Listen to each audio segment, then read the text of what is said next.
Are we on? Yes, we are on. All right. And everything else is good. Camera's good. Sounds good. We're on. I hope everybody is online watching us as well. Good morning, everyone. I'm Tom McDermott. I'm the pastor of the 1111 community, the lead conspirator of our community. And I'm glad you're here. We have a nice little crowd gathered in here this morning, all masked up. I appreciate so much y'all being patient with that and helping everyone out as we kind of navigate this crazy sort of increase in Omicron that we're in. And hopefully in the next couple of weeks, we're going to see all that subside. That's kind of the idea. And then we'll get back to being a little more normal. Although normal is no longer trustworthy, is it? Normal is sort of a moving target. So I appreciate you all watching online because I know a lot of you decided that you just felt better about being home right now. And so I hope you're going to stay with us this morning. And while you're on the line watching, register your attendance. While you're in here, register your attendance. Let us know that you're here. It's even harder for me to see everybody with the mask on, of course. So it's nice to know that you were here. I'm going to make a couple of quick announcements while we are doing that. If you have an offering, by the way, there's a place for you to make note of that and register that online. There's also a place for you to do that with your phones online, or you can bring it up here when we do our singing together and bring up your card as well. So, a couple of study opportunities. Linda and I, Reverend Linda McDermott and myself, are going to start part 2 of the Living the Questions series. The Thursday session will be online and in person. So if you want to do something online, you don't really want to come in person, you can do that on Thursday mornings. The Sunday session will be in person only, and so that'll be and we'll be meeting in room 350 over in the main building. That's going to also be around 9:15, 9:30. So the second half, it kind of looks, or the second part, there's actually 3 series. The second series looks more deeply into some of the more pressing kinds of questions, more unclear, uncertain kinds of questions that we might ask about our faith or about Christianity, about the Bible, about historical context, all that stuff. It'd be a lot of fun. Linda and I had a great group. The first session, we had 2 great groups on Thursday and Sunday. Looks like we have another couple of great groups happening this time around. I think it starts this Thursday, so there's still time to get signed up online. All you have to do is email myself or Linda. That's tmcdermott@myfumc.org or lmcdermott@myfumc.org, and let us know that you're interested in one of those times. We'll also get you the information. If you send us your email and email us, then we can get you the information, the materials, and the Zoom link, if you're going to do it that way. There's more information back there on the table in here if you want to be a part of that. It's a great discussion. We had a lot of fun and a lot of engaged conversation with these things. So the other thing is that we're starting a second group, Crafting Difficult Conversations. We're in a time where it's still increasingly difficult. Seems like we'd be past all of that. But no, we are more and more entrenched in our binary ways of seeing things, right? And we just seem to be unable to shake that. Well, one of the things we did was we started Crafting Difficult Conversations. Daryl Parker, one of our members, and myself. He now facilitates the Monday night group, and we have about anywhere from 10 to 20 folks at that are pretty regular now after 18 months. We're starting a second group that probably will meet on Tuesday. We're looking at Tuesday evenings. It will be online only. We are doing these online only because we pick up people from all over the place, which allows for a great deal more diversity and a great deal more learning. So it's a lot of fun, and it only runs for about an hour, a little more than an hour, so it's great fun to be a part of, and I guarantee you will experience some pretty serious insights and transformation because we address difficult conversations, and it's always fascinating to see what we find the common threads in those difficult times. All right, so our theme for today is we're in this series of Epiphany, the liturgical season where God is revealed, Emmanuel, the Christ child is found, the revelation of love in our world. We call that Epiphany. We're in this series that I am calling Radical Friendship because that's what I think we need at this time that we're in right now, is this idea of radical friendship. What does that even mean? And I've subtitled that Loving Ourselves and Others, Loving Others as Well. How to love ourselves and others as well. And today in particular, my theme is Do What Is Hard to Do. Last week it was Give Away What Is Hard to Give. Today it is Do What Is Hard to Do. So I'm thinking of times when we think that everything and everywhere becomes so overwhelming and so confusing that we find it a little bit hard to love. We find it a little bit hard to extend ourselves out into that chaos. But it's easy, I think, for us to get especially us, I'm just going to speak pretty freely. I'm going to presumptuously speak pretty freely from our privileged point of view it's easy for us to kind of stay in that context, right? It's kind of easy to stay within our tribes, easy to stay within our circles of comfort, easy to stay within our circle of friends, reach out every now and then online through Facebook and things, but in general to kind of find our own comfort in the midst of all this chaos. It's easy to do that. That's what we do because that's our biology, that's our conditioning. Go to where it's comfortable. I don't know how many of you heard about the temple Beth Israel in Colleyville. I'm sure a lot of you heard that. I accidentally actually stumbled onto it because I happened to be on Facebook. So I was actually there with the live stream for the first couple of hours. Just that was going on, which was just nuts. And the chaos in the conversations that were going on while that was happening was even crazier. All of that, and yet I realized this is our reality, this kind of conflict that exists in our world all the time in small and large degrees. It's so easy to retreat to where it's comfortable. But what are we missing when we do that? What are we missing when we always go to where it's simply comfortable because that's our natural direction? So I'm going to talk about that as we look at doing what is hard to do.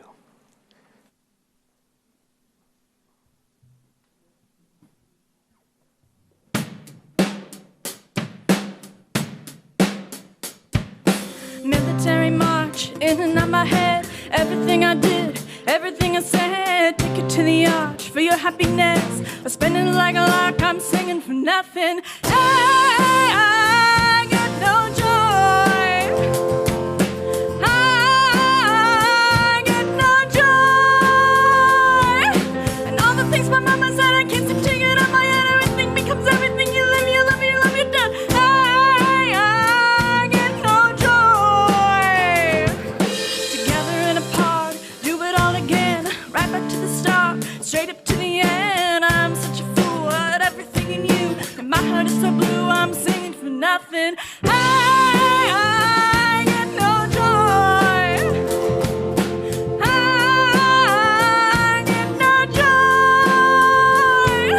And all the things my mama said, I can't seem to get out my head. Everything becomes everything. You live, you learn, you love, you're dead. I get no joy. I swear that I don't pay attention if I did what intervention comes to me in a dream. Or is that not just the director's bills and other reflectors would have you believe? Psychotic, hypnotic, exotic, push boxes you think. In fact, how many days a week do you feel? Electric connected, unexpectedly connected. What do you need? What do you need? I get no joy. I get no joy. And all the things my mama said, I can't seem to get out my head. Everything becomes everything. You live, you learn, you love, you're dead. I get no joy. I know the sun will shine another day, another time. I know the sun will shine another day, another time. I know the sun will shine. I know the sun will shine. Electric connected, unexpectedly affected. What do you need? What do you need? I get no joy. I get no joy. All the words my mama said, I can't seem to get out my head. Everything becomes everything. You live, you learn, you love, you're dead. I get no joy. I get no joy. No joy.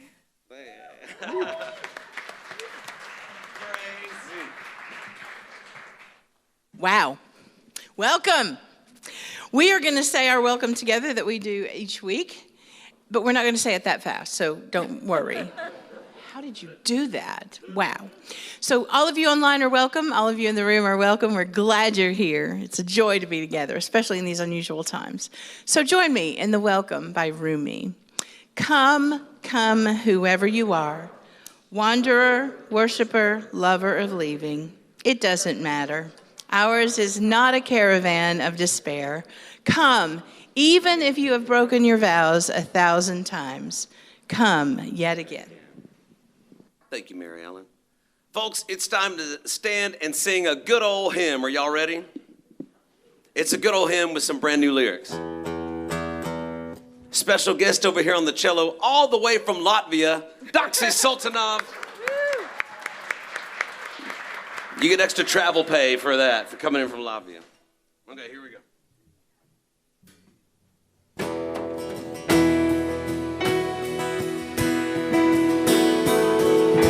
It's to the tune of Blue Boat Home, but all new lyrics.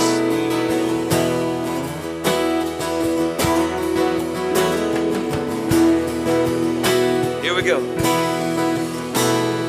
God of movement, work inside us. Send your rain and nurture us all.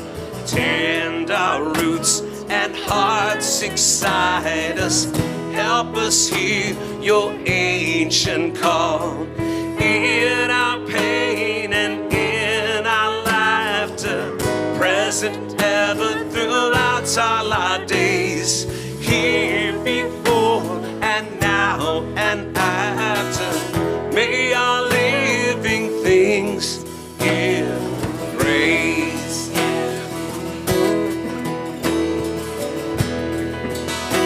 Verse 2 all together. As a tiny seed is planted, roots emerge and growth begins.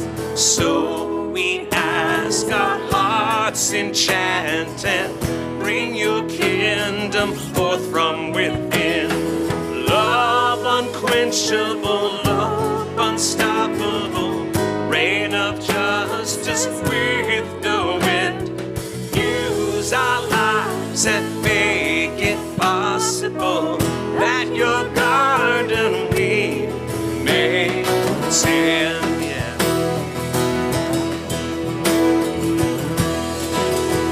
Verse 3. Send us forth to sow and scatter seeds that grow your kingdom on earth. Make it clear the ways that matter, those which bring new life and new birth. Through your people bring your healing in our lives and the fruits that we grow. Evermore your kingdom revealing.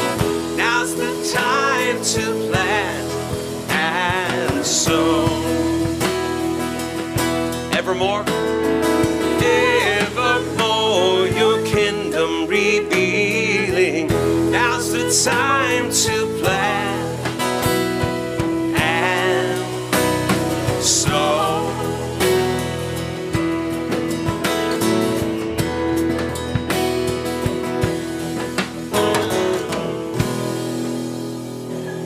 Okay, good job, band. Give them a big hand. Nice job. So you can do this at home as you greet yourselves, and in here as you greet one another. You can hug yourself at home. You have permission to do that. We're not going to hug today because of obvious things. We're just kind of going to be playing it safe, so I'm just going to encourage you that as we greet one another. But as we greet one another and say welcome, and with our signs of peace, what I want you to do is I also want you to say one thing I'm really proud of. Ooh, can you do that? Can you say that about yourself? One thing I'm really proud of, and say that to the other person and let them say that back to you. Something you're really proud about yourself. Okay? Is that hard to do? Sound like fun. Okay, all right, let's do it. What was the lyric? Love and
Till April.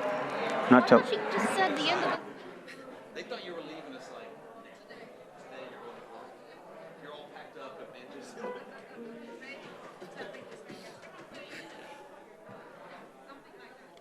Something like that. You know there's no definite date. Okay. Good morning, everyone. We are so glad that you're here. It's so good to be in person and to be able to gather online, wherever is the most comfortable, and however it is that we can be together, that we can still come together in a very uncertain time.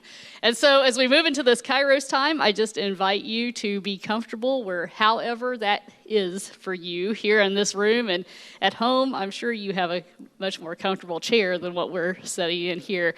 But I invite you to just close your eyes if that's what you're comfortable with. Breathe deeply. Inhale, then exhale. Focus on the greatest place that you have ever experienced love and how it is that we can extend that love to others. So let us breathe and be together.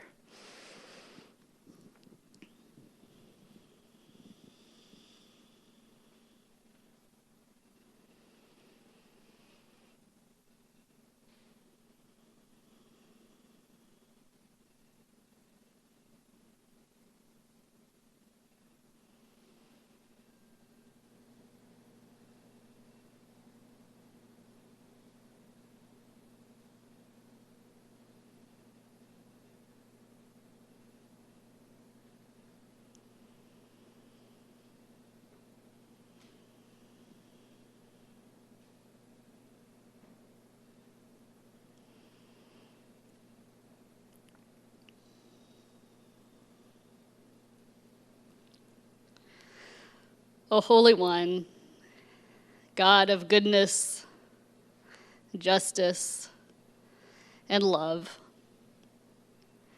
we gather as your people, a people who are traveling an uncertain journey in an uncertain time, a people with questions that seem to have no answers, a time in which living in the midst of the questions is exactly what we're asked to do, and it's hard to be in that time.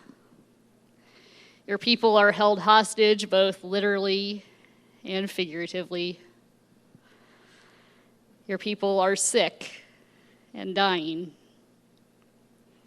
And yet there is still goodness and beauty in this world if we only can be enough to be able to be still enough to open our eyes and see. So may we search deep within on this day to find the love that lives within us, to accept that love that is there for us, and then offer that love to others. In the words that we just sang, may love be unquenchable.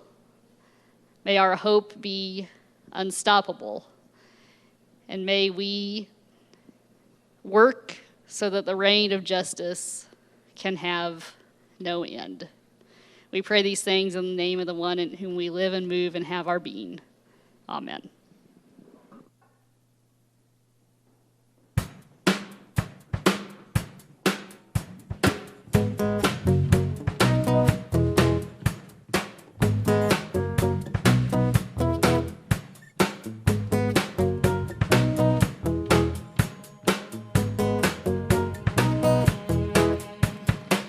How many times have I had this dream? Wakes me from my slumber. How will I ever get to sleep again? Counting sheep in a book of numbers. How many times have I had this dream? With you walking towards me from the river. When will I ever get to rest again? Wondering if I can deliver. This is the sound of rushing water rolling through my brain.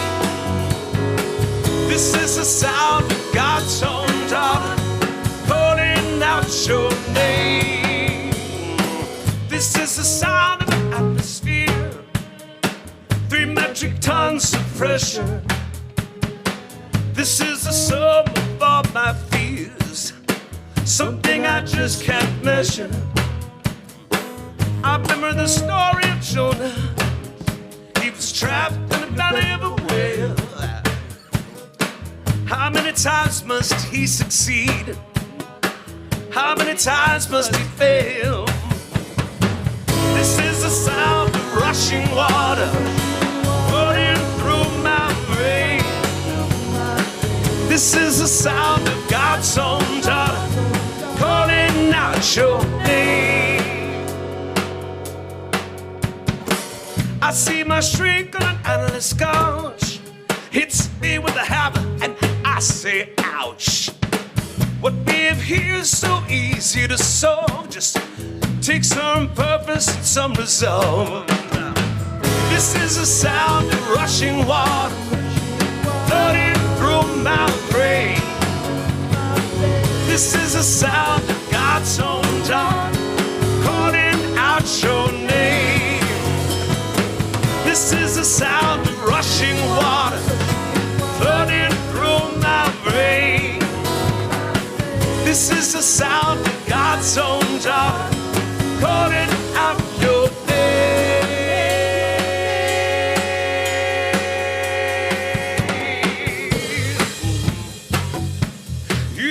Listen to the water flowing through your brain. Listen to the water calling out your name. Listen to the water flooding through your brain. Listen to the water. There we go.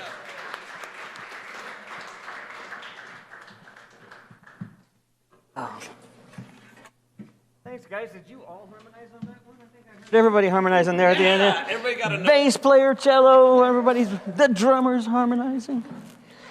So this morning I want to think with you about this, again, this further idea about radical. What does it mean to be a radical friend in the world, and especially in this time that we're in? And so I'm going to read a couple of texts real quick just to kind of help us get there, to think about it. First, these are all familiar to you, but they seem to resonate with me as I was thinking about what this whole idea of radical friendship means. So this first one comes from the Gospel of Matthew. Actually, these next two come from the Gospel of Matthew. This is chapter 5, the Beatitudes. We're familiar with the Beatitudes. I'm reading from the Message. You're blessed when you care. At the moment of being careful, you find yourselves cared for. That's the way that Eugene Peterson puts it in the Message. I love that. You're blessed when you care, because at the moment of being careful, you find yourselves being cared for. You're blessed when you get inside your world, your mind and your heart are put right, because then you can see God outside of yourself. You're blessed when you can show people how to cooperate instead of compete or fight. That's when you discover who you really are, your place in God's family. And then this comes a little later on. Jesus, of course, this is that Sermon on the Mount, that famous discourse, as the Gospel of Matthew puts it, when the crowds have gathered, so many crowds have gathered around him, so many people, that he goes to a mountainside, does the Beatitudes, and then he also shares this. You have heard it put this way in the past: love your friends, but hate your enemies. I'm challenging that.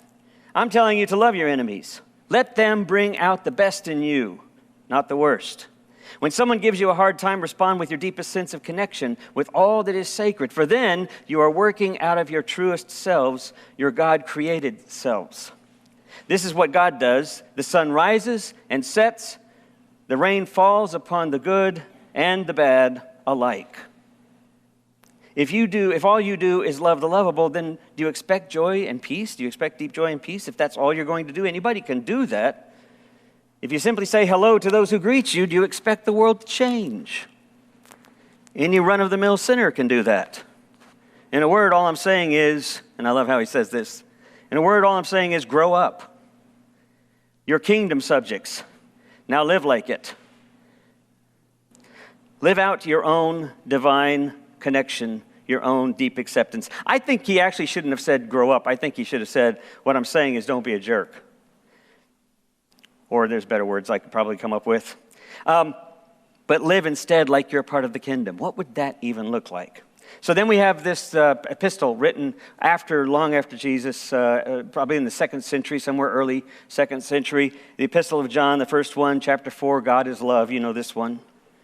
Again, how Eugene Peterson writes it in the Message. We take up permanent residence in a life of love. We live in God and God lives in us. God is love. This way, love has the run of the house. Becomes at home and mature in us so that we're free of any fear. Our standing in the world is identical with Christ. There's no room in love for fear. Perfected love banishes fear. Since fear is crippling, a fearful life is not one yet fully formed in love. And so, beloved, love one another. Okay, so I'm going to share this story. I wrote it in my blog post. I'm guessing a lot of you read, or my e-blast. I'm guessing a lot of you read it. Maybe some of you didn't online. I'm going to go ahead and share it real quickly because there's a theme to it, right, that I want to share and I want to hold on to throughout what I'm talking about this morning. A woman calls up her friend. She says, Ann, I heard you got a new apartment. Ann says, I do. It's great. I love it. I just moved in. Why don't you come visit me? So she says, I'd love to visit. I'll come tomorrow morning. Give me some directions. So Ann says, great. I live on 1486 86th Street. I guess it's down in New York, maybe. You'll take this train, get off at 86th Street. You'll see a big apartment complex. It's entitled, you'll see on the side, number 1486. Just outside, you'll see a double door. So with your right elbow, press down the handle from the door and push the door. And you'll be inside what's called the vestibule. Now, there will be a list of bells there. I'm at apartment 4B. With your left elbow, press 4B. It'll ring upstairs. As soon as I hear the ring, I'll buzz you in. When you hear the buzz, you can use your right elbow to press on the inside of the door and push it open, then go straight ahead to the elevator. And then, with your elbow, press the up button. As soon as the elevator opens, come on in. With your right elbow, you can press the 4th floor button. The door will open then go straight to my apartment, 4B. You can ring the doorbell with your right elbow, or maybe just give it a couple of kicks with your foot. I'll be waiting inside, and I'll come to the door when I hear you. Her friend interrupts, a little frustrated. She says, Ann, what's with these? What kind of directions are these? What's with all the left elbow, right elbow, kicking the door? Ann says, well, you're not coming empty-handed, are you?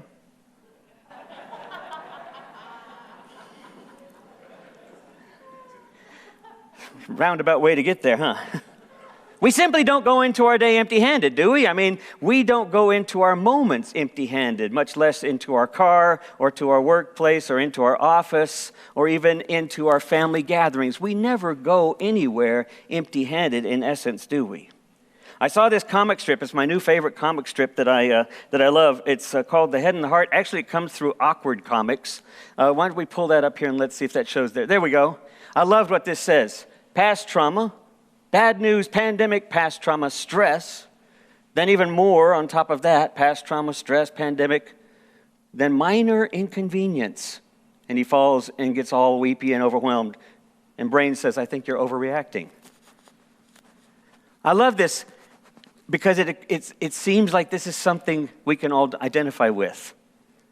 It feels like, in some ways, we're not even aware of how much stress we're feeling. True?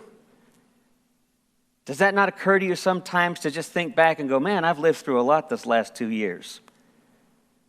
And yet it's still here. And it's still weighing on us. And then we get news of the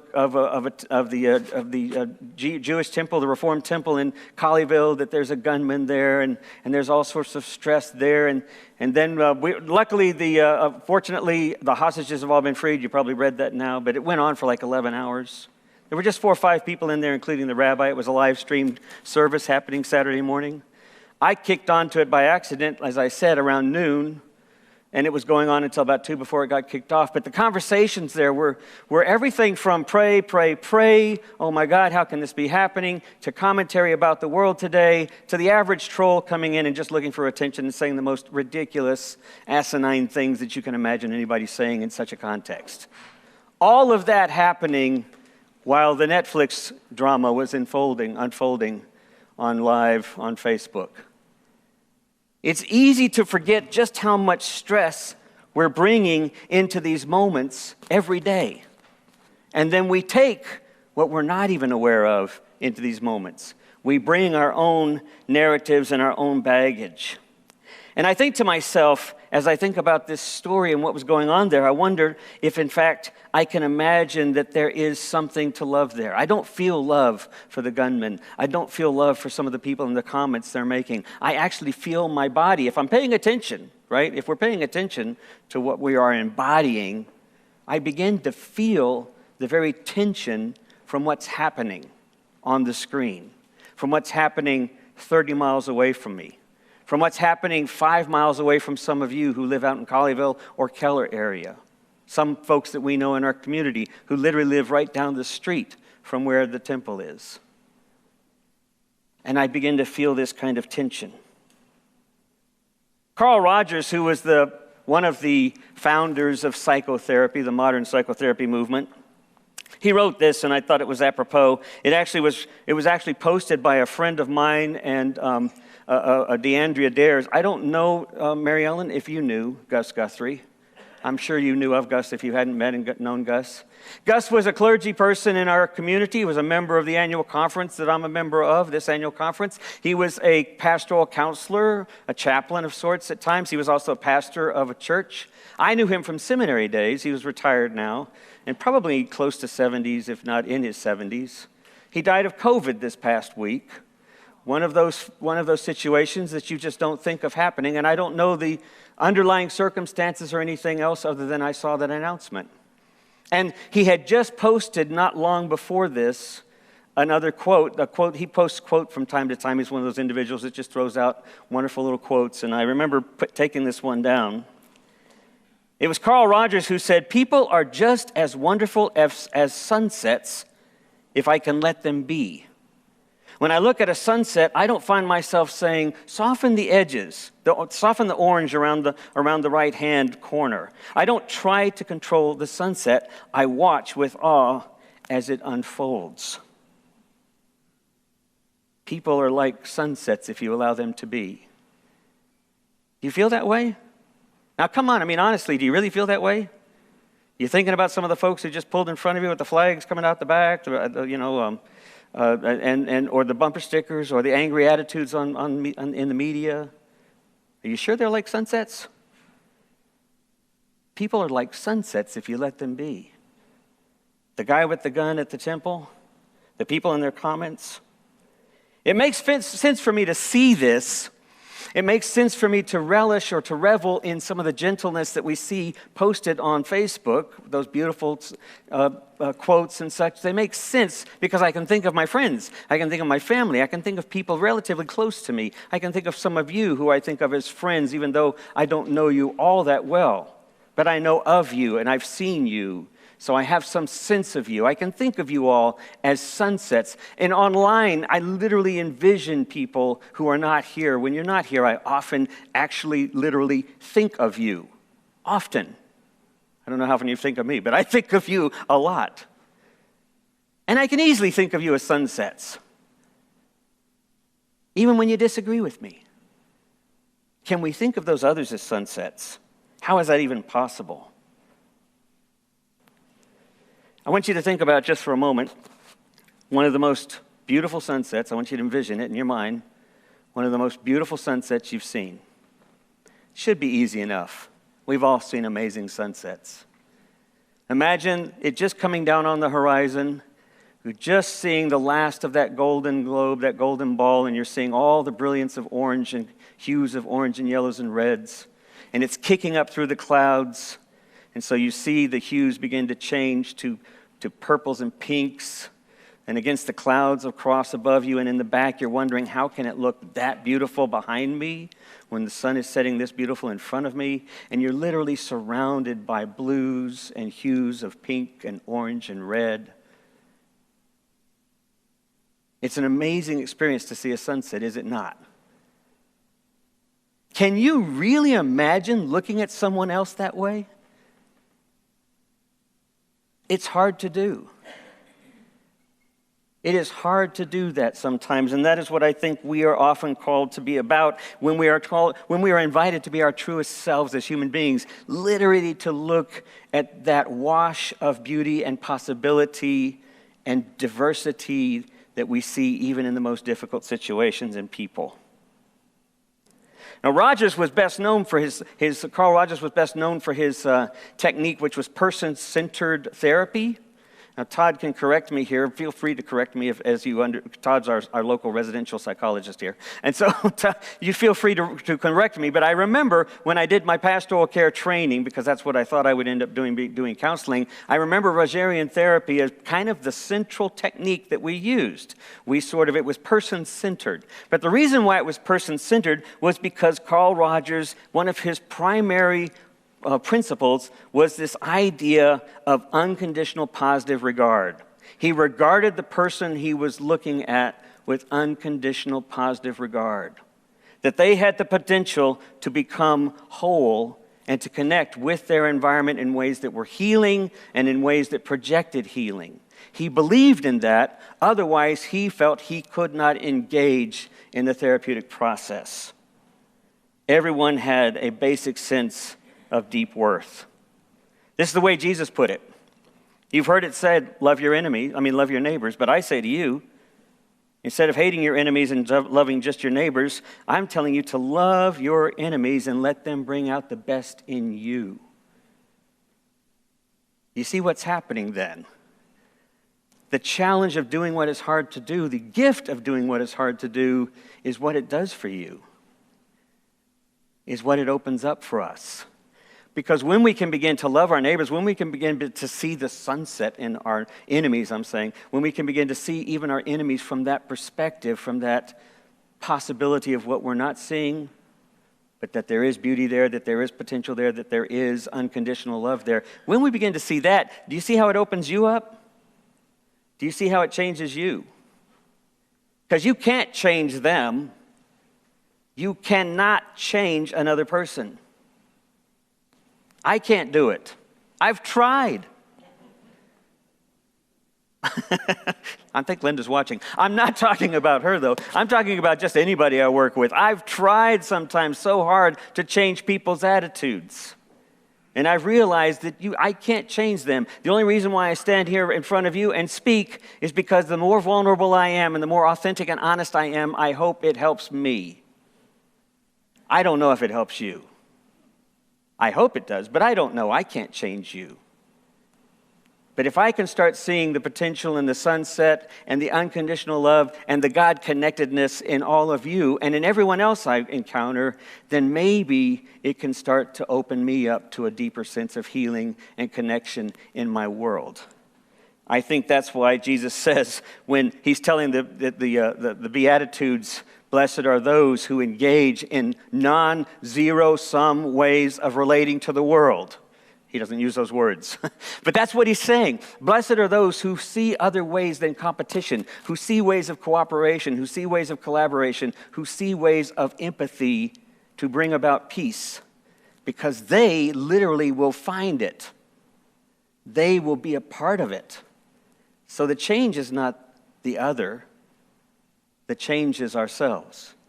But what happens when we change ourselves that way, authentically, deeply, openly? If you move out of your comfort zones, can we see the next one? Is it the next one coming up here, the next slide? Let's go to, let's see the Amanda's quote here. I love this quote. Come, look up with kindness yet, for even solace can be sourced from sorrow.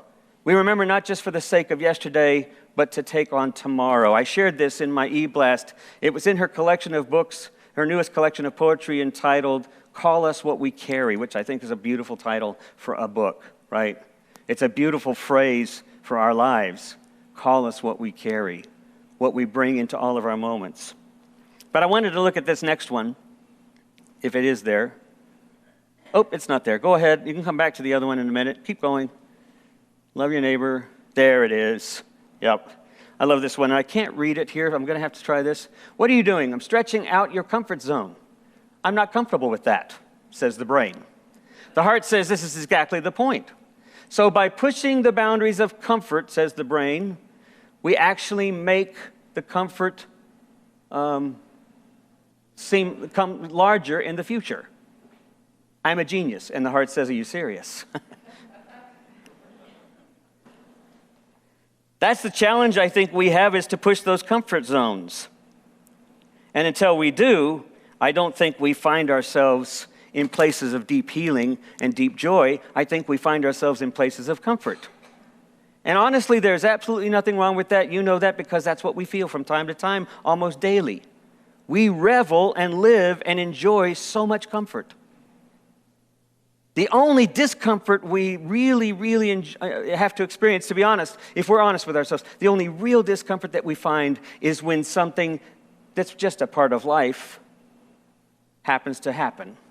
Something comes along like disease or an illness or a pandemic or change in job or somebody disappoints us and we don't get what we wanted in how we relate to one another or in what we wanted in our job or in what we wanted while we were driving home on the highway. Something changes or challenges. We have these discomforts. But rarely do we go out of our way to experience discomfort. Rarely do we do the hard thing, which is to begin to see something else that others are not seeing in one another. Now, this has been kind of my agenda for the longest time, and I get it back from you all. I will say we can't be a part of either side of the agenda that's out there. And you'll say, well, we have to fight for justice, and I'm not saying that. Of course we have to stand up for what's just. Of course we have to stand up for what's fair. Of course we have to stand up for those who are in need or those who are being oppressed. Of course we do. We have to be voice for those who don't. Let me put this differently. We don't have to simply be their voice. We have to be voice for giving opportunity for their voices to be heard. Yes. But all that while, we can't play the game. We can't continue to play the game that it's either or. We have to begin to see all the sunsets out there. We have to begin to see all the unconditioned love, all the divinity that's out there in others. We have to begin to see it. And the only way sometimes we can see it, because it's not our natural place, it's not our conditioned response, the only way we begin to see it is when we stop to take notice of it. When we stop to take notice of what we react to. So I talked about this last week. And I want to share this little story that Parker Palmer says that illustrates what I'm trying to say here. Parker Palmer says this little rabbinical story. He says, a rabbi was approached and asked from some of his students, why does the Torah tell us to place the holy words upon our hearts? Why doesn't it tell us to place the holy words in our hearts? And the rabbi says, it's because our hearts are closed. We can't place them within our hearts. We think we can place them within our hearts, but we can't really because our hearts are naturally closed. We are naturally closed to what's uncomfortable, closed to what's threatening, closed to what's uncertain. It's our natural place. So the rabbi says we can't place that within our heart. Our hearts are closed. All we can do is place them on top. In other words, all we can do is carry that around with us so that when our hearts actually do break open, we are ready to receive what love has to offer. And we can begin to fall into it ourselves. Loss and change, illness, these heartbreaks come all the time. But what about actually facing our fears? Palmer says in his book, much of what Thich Nhat Hanh says in his book, No Mud, No Lotus. He says the flower cannot bloom without the mud it must evolve in. So Palmer asks, what can we do with our suffering? What might we do with our anxiety and fear? The overwhelming stuff we experience these days, and the answer to this is critical, he said, because violence, and this is important, violence, I mean, you can see this all over right now. Violence is what happens when we don't know what to do with our fear. Did you catch that? Just look around. Violence is what happens when we don't know what to do with our fear. And what does Jesus say in his teachings? Build paths towards peace. Face the fears. The path towards peace goes straight through it. Not around it, not the other direction. It's by facing the things that make us uncomfortable. Call us what we carry. Loving others requires that we do what is hard to do. So I want to finish with this last little story. I take this magazine called Parabola Magazine. I don't know if any of you all take that. It's an interesting magazine of cultural myth and sociology and stuff. It's been a fun to read. It looks at all different cultures, all different religions, and tries to find a common human thread in all of its analysis. So the articles can be really interesting. They can also be pretty strange and way out there. But I love the truths that surface from all of it. So a psychiatrist was interviewing a guy by the name of Joseph Rael. Some of you might have known Joseph Rael. You read in some of his books. His Native American name is Beautiful Painted Arrow. He's in his late 90s, maybe close to 100 now. He lives out in New Mexico and in Washington, D.C. because he's an activist for indigenous rights, both in the Northwest and in Washington, D.C., as well as in his home area of New Mexico. He himself is a I'm going to get it wrong, Picayune Indian, but also of Hopi descent. Both have reservations in New Mexico. A lot of his books deal with reconciliation, conflict resolution, Native American healing and Native American awareness, indigenous paths towards deeper spirituality. But one of the things he has been doing all of his life is trying to bring the disparate parts of his reality, of his self, together. When I worked up in Northwest Washington some years back, just across the border in Canada, in fact, I was working with a cancer camp, and one of the things that they did as a theme that year was going to be indigenous wisdom. These were kids with oncology, with cancer, on a pediatric oncology camp. And so they built a lodge on the site. But in order to build the lodge, they used all of the people from the area, all the indigenous people from the area, primarily two large groups.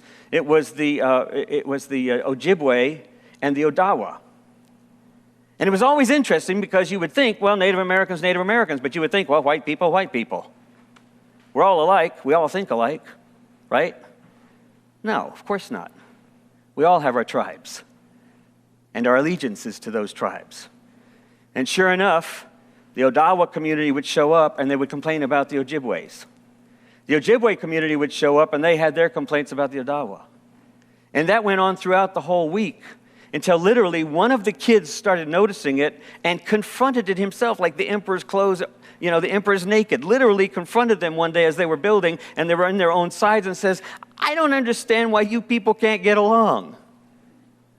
It's hard enough for us to get along. Can you get along? Maybe we can do better, I mean, he was a young teen, but I was amazed that he had the audacity to address it there. Beautiful Painted Arrow tells the story of how over his life he had worked so hard to help the Picayune Indians and the Hopi Indians find a common ground. But their reservation was divided by a river. And so he sought out funding, which was hard to get because each of their own tribes didn't have that much money, but he found the money through federal grants, and over time was able to get a few friends from both sides to help him, and literally built a bridge over the river. And so when the psychiatrist was interviewing him, they were literally walking across the bridge that he had built a few years before. Now, to read the interview, it's crazy. It's nuts because he's almost 100, and when he starts to talk, he is rambling all over the place. You think I ramble. He was all over the place. And I was having trouble following. Did he ever answer the psychiatrist's questions? Did he ever get there? But it just went from one thing to the next thing to the next thing until finally towards the end of a 5-page interview, the psychiatrist says, so what are you about? And he said something that just rang so clear and true after hearing all of that strange and confusing imagery that he offered from his whole life of what he's been about. And the psychiatrist said, what are you about? And he said, I would have told you a few years back that I'm about building bridges. But he says, that's not what I'm about. Because you see, I can build a bridge, but doesn't mean anybody's going to cross it. I'm about walking back and forth on the bridge. Wow. Rumi says, welcome, this life is like a guest house. The Mideast ancient mystical prophet, or poet, this life is a guest house. Invite everything in that's difficult, maybe beautiful, maybe a depression, maybe something mean, maybe something frightening, invite it in. I used to think it was all about me. all about you. Your life is a guest house. Invite the difficulties in. It's not what it's about. Everybody's life is a guest house. We are all guest houses to one another, and we're all called to walk that bridge back and forth. Amen.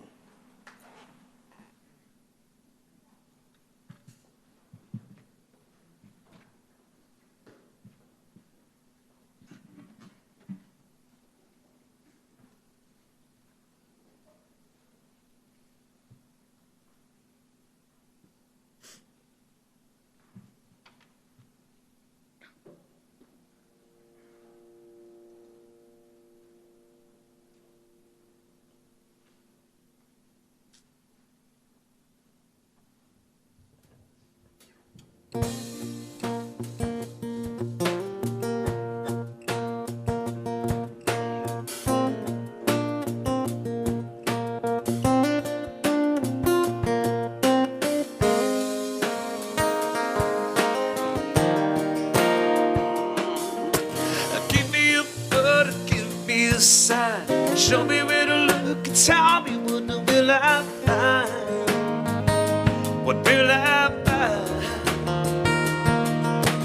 Lay me on the ground and find me in the sky. Show me where to look and tell me what will I find?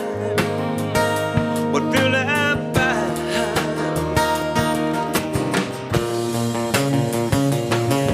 Yeah.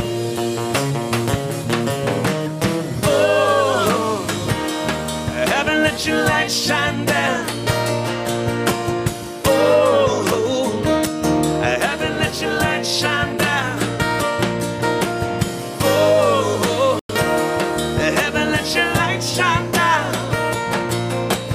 Oh, heaven, let your light shine.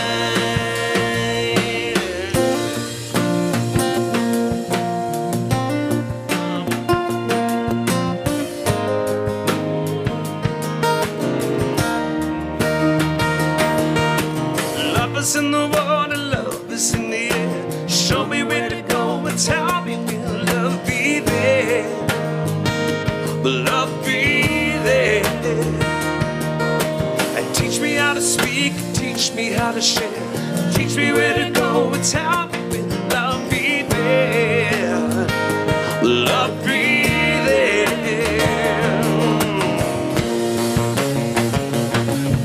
Yeah.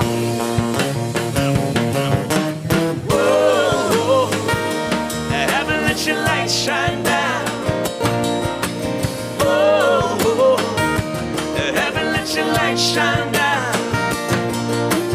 Oh, heaven, let your light shine down.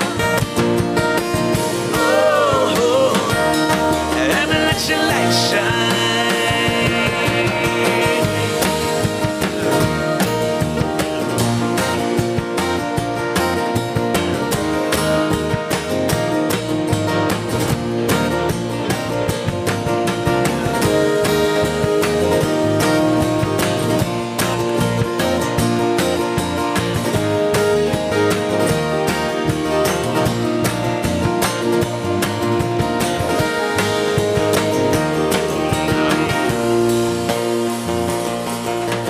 Give me a word, give me a sign. Show me where to look and tell me what will I find? What will I find? Teach me how to speak, teach me how to share. Teach me where to go and tell me where love be there. Love be there. Yeah.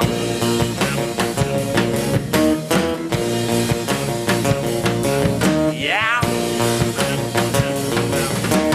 Oh, heaven, let your light shine down. Oh, heaven, let your light shine down. Oh, heaven, let your light shine down. Oh, heaven, let your light shine. Let it shine, let it shine. Heaven's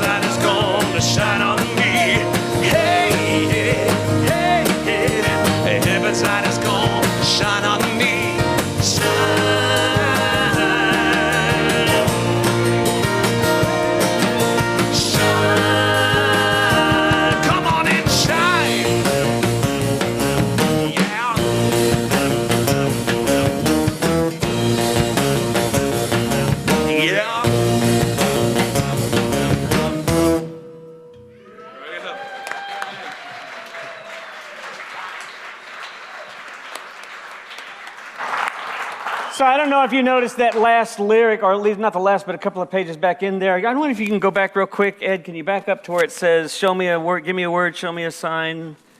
There we go. I love that. Okay, so you see the clouds back behind there. You see the sunshine coming through there, you know. You look up, you see the rays of the clouds coming through. What do you immediately think? You immediately think, oh, that's just God. That's just God, right?